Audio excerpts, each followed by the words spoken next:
Really happy to be here again. Thank you so much. So, the topic is about our project, which we held together with Global Game Jam, with our international friends and colleagues, how we organized United with Ukraine Game Jam. And, well, to start, I have such an analogy from gaming. Like, who played Civilization 3? Sid Meier's Civilization, yeah. So remember, and for others I will explain, this game is a global strategy, and it has a concept such as type of government, and it has also a concept, a mission like propaganda. And if your type of government is democracy, then instantly you are immune to propaganda. So this is how it worked in Civilization 3. It was 2001, yeah, many things about 2025 people could not even imagine. And also in the same game, there is a concept of world wonders, and the world wonder of internet. It was the effect for the internet was establishing a research lab in every city. So people in 2001 imagined, like Sid Meier imagined that if people get access to all the information from the world, from every computer, then they will be super educated. It will be the equivalent of establishing a research lab in every city. But hardly ever could predict the amount of fakes, false information, some just which will be dumped into human minds via the internet. So, of course, this is a problem, how fakes and propaganda spread in the networks. And multiple of researchers are about this topic. And this is, people and governments agree that this is an important question, important issue to be solved. But the question is how to educate people. Given them to read such reports, some books, but now people just don't read books, they do what they like. And there comes the idea to make games which will teach people about propaganda, which will teach people to check the information they are receiving via like Facebook posts or Twitter threads, and to be more accurate with information consumption. And this is how the idea for this grant, United with Ukraine Game Jam, for this project appeared. I should say that it was not the first time when games were thought to be a means to tackle propaganda. Previously, several grants were given for individual game developers to produce games which tackle this topic. However, this time was the first when not a single game should be funded, but the whole event, Game Jam, where game developers would create multiple games, and then the winner games would receive the more funding. So, about what is Game Jam? So obviously, Game Jam is not a traffic jam, not a blueberry jam, but it's such a spiritual descendant of jam sessions of 1920s when jazz musicians gathered, and Lithuania was one of the first countries to establish game jams, so everyone knows this here. And for my lecture, I just found two pictures, maybe 90 years apart. This is from our Ukrainian first game jam. So, but basically, this is the same picture. The same vibes of experiments, of communication, and creating something new in the process. So here in Ukraine, we joined Global Game Jam a bit later in 2016, and by 2025, we've got the coverage of 15 cities, 670 games were made in total, and 25 were released, and we have our online community. The graph looks like this. We had a pre-COVID spike, then a decline, and then adaptation. And during the wartime jams, we continued working because it's one of the important links, game jams, which connect Ukrainian to our friends and colleagues from the whole world in game development community. So we also added judging on country level and we started bringing more companies to establish connections with Ukrainian game jammers and to award winners. Pre-COVID prize was the conference ticket, and thanks to this, many Ukrainian game developers also got to Vilnius, to other cities. For wartime jams, like I said, we continued our work, but our priorities was to have energy, heat, internet in the locations, because Russians deliberately stroke the civil infrastructure, and we hid our locations from the map. And of course, every location had to be equipped with a bomb shelter. And when it's possible, we return to the computer classes. So with this experience, we found this grant. At that time, we've got new Global Game Jam executive as Maria Burns-Ortiz.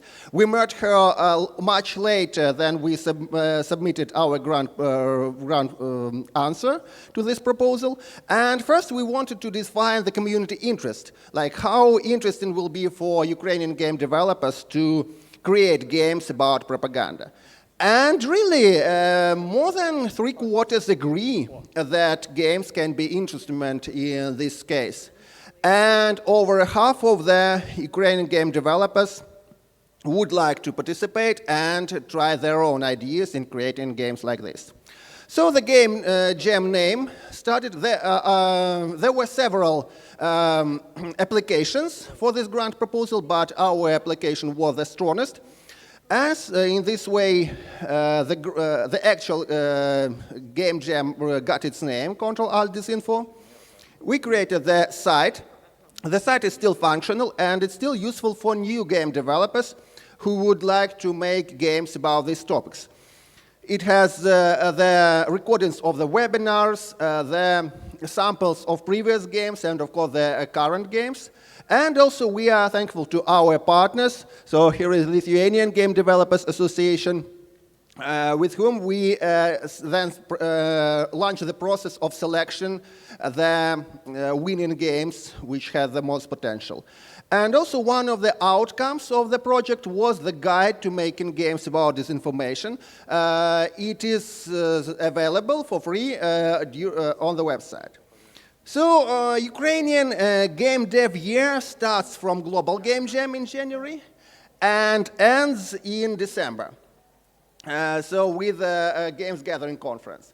And at this Games Gathering Conference, we organized a live session speaking about what do we expect at this Game Jam.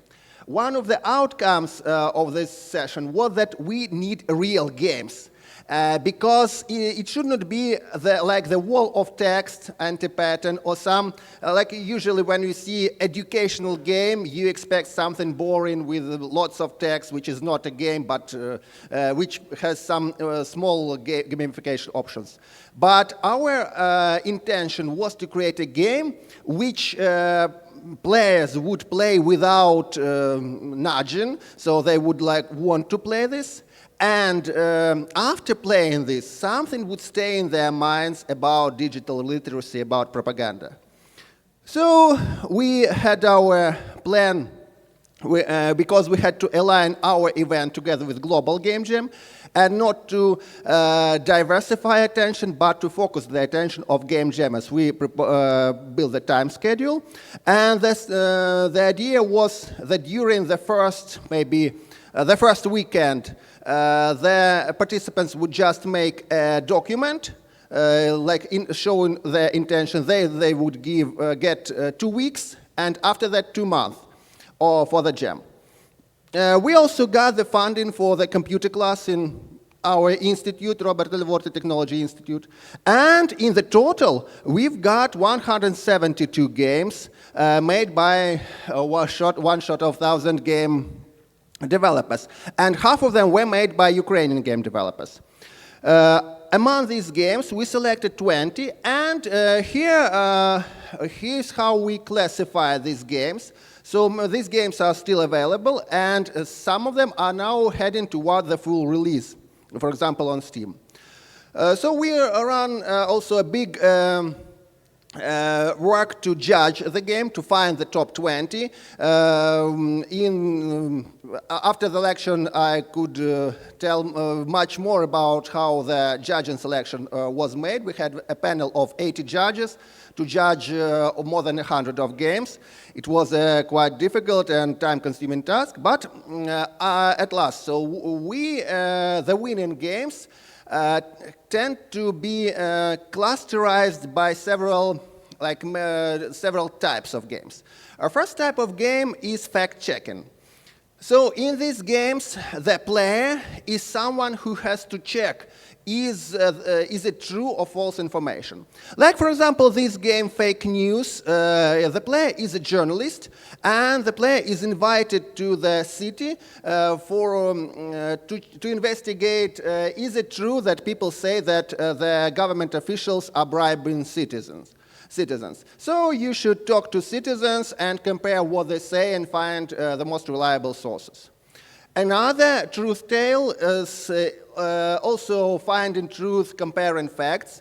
But here the story is more personal to the player, because the player is this anthropomorphic cat, and his own family was accused of smuggling rare birds, and then the player should find the truth by analyzing the data.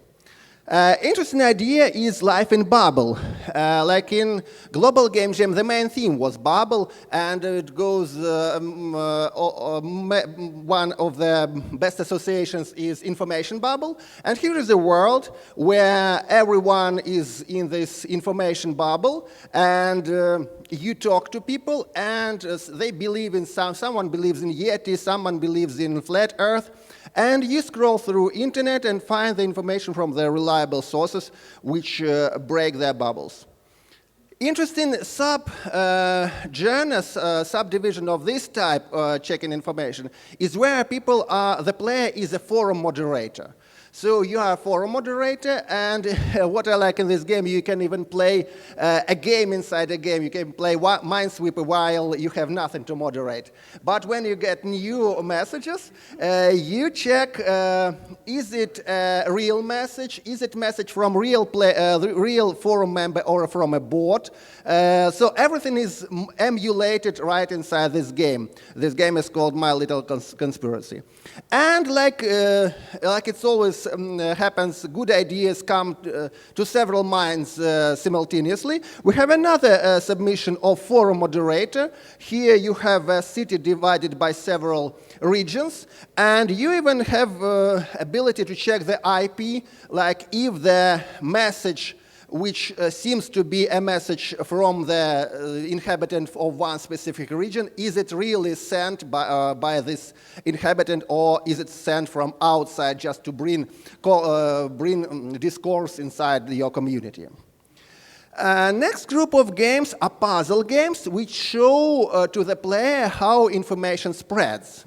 For example, this puzzle game shows that people who tell news to each other, they tend to forget something, they tend to change the topics or add something from themselves, and your task is to arrange the people in this game in such order that the information is unchanged from the source to destination, and what is left inside the player's mind after that, if that information does change, and this is the importance to check the sources. It's very useful and important knowledge for the information consumption to always check the sources.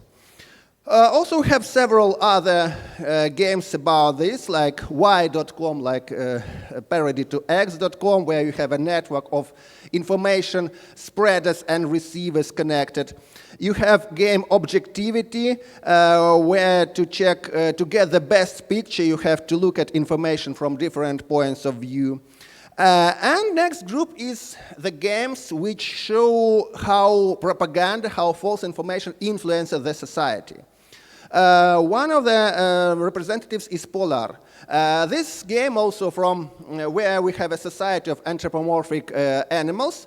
We have a homogeneous society, But then different types of propaganda and disinformation are applied to this society, like demonization of opponent, false experts, some bringing artificial rivalry between groups. And we see how this society breaks, how the tension grows, and to what casualties can it lead. And so in this way, players are demonstrated what really happens to the community if propaganda is not controlled. Another group about how change in information can lead to a war is medieval courier. So this is, it is available right now in Ukrainian only, but the developers want to make the English version. Here you play as a fox, and you are a messenger between two kingdoms where the king is bull and the goat. And the kings write messages to each other, and your task is to make them enemies. And you can just change everything in their message, because they will see, they will understand, and your rate of trust will drop. But if you subtly change one message, then another, then you will keep your trust level high, but their rivalry level will grow. And this way you will lead your villain's aim to start two kingdoms to war. Like there is a historical example how Franco-Prussian War started when the telegram from Kaiser to French Emperor was translated in different way. And another game, also Infowars, about two kingdoms of cats and dogs, also how war can start or cannot start if information is checked or not. Interesting group is Factory of Fakes. Like when in this game, Ministry of Truth 1984, based on Orwell, the player is working in such a factory of fakes, like Russians have in Olgino or elsewhere, and the player intentionally creates fakes, and this is the player's job. The idea for this game is that after playing this game, the players would think, oh, it's really easy to create fakes, then maybe the information which I get in the Facebook is fake. So they will be more careful with spreading unchecked information. Also, several other games in this subgroup, like Liar for Hire or Observation Error, where the events take place in the year 3000, but also near the political elections. You can post comments and check and post fakes in the social network. And next group is where it's more like educational type of games, but also with high entertaining value. That's why they got to top 20. Is where the players are presented with different types of disinformation and different ways to counter them. Like this one, Cyphered House or OmniNet, where you are one of the also member of a secret group which aim is to spread fake news everywhere. Or Small People, where there are people are sharing their stories, how they were involved in disinformation spreading. Or Second Lie. Or, for example, card game, where people attack each other with cards which symbolize types of disinformation, like fakes, and then they defend with different cards which represent ways of checking information. And also we have two, in fact, card games. Also, they got in top 20. So, having the results, we had a good answer for much interest from the Ukrainian game development community to this game jam, and our numbers really exceeded the pre-COVID spike of participants and of the gamers. But we stated at the website that it's not because everything has got to normal. No, it's on the contrary. With this jam, Ukrainian game development community shows its resilience, and potential to stay together with our friends, and only because of our worldwide friends who support Ukraine, and only because Ukrainian defense forces, we are still able to produce these events like this. Our British colleagues call it the Blitz spirit. Like in 1940s in Britain, they continued social life in the shelters to show that they are not afraid of Hitler. So the same is happening in Ukraine. And many Ukrainian game developers like this Opocket are on the front lines. Others, like we have a fund, Games Gathering, Game Dev Under Bobs, it's our conference Games Gathering. And besides organizing the conference, they have this mission. And we as game developers, we tell our players about this initiative, also about United 24 and others. So, bad news about the grant is that it did not proceed to the third phase. So, you know that American administration stopped all the granting fundings, and we managed to get only 20 prizes for $1,000 each for the winning games. And that stopped. No further financing was added, was got by the finalists. But anyway, our developers understand the importance of their missions to create games which teach about propaganda, and they continue working independently.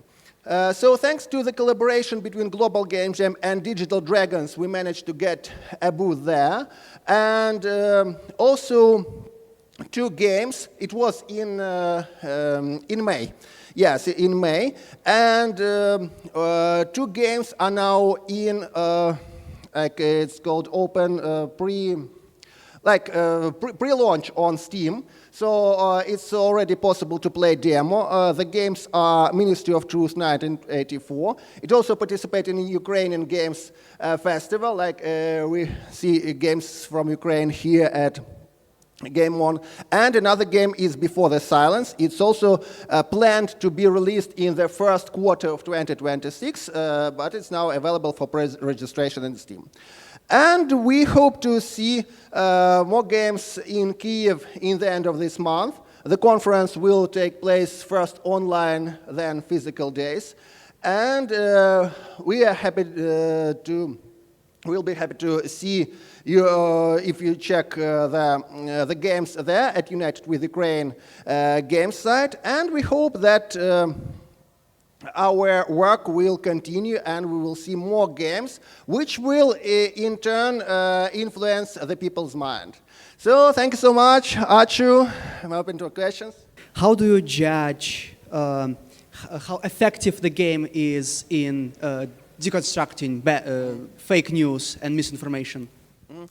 Yes, it's a great question indeed. So to judge afterwards, to measure the effect of the game to disinformation would be to run a full poll with players, maybe asking them beforehand, then asking them afterwards, what do they know about the topic.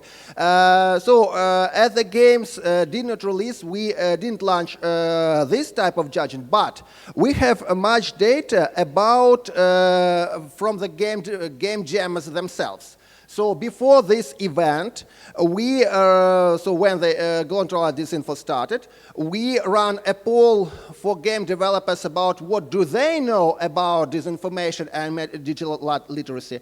After that, they participated in maybe 5 to 7 webinars. Then they made their games, participated in like pre-development, after development discussions. And after that, we ran another poll for the game developers. So right now, the game developers' education level about this information raised significantly. We are now preparing a research paper about this.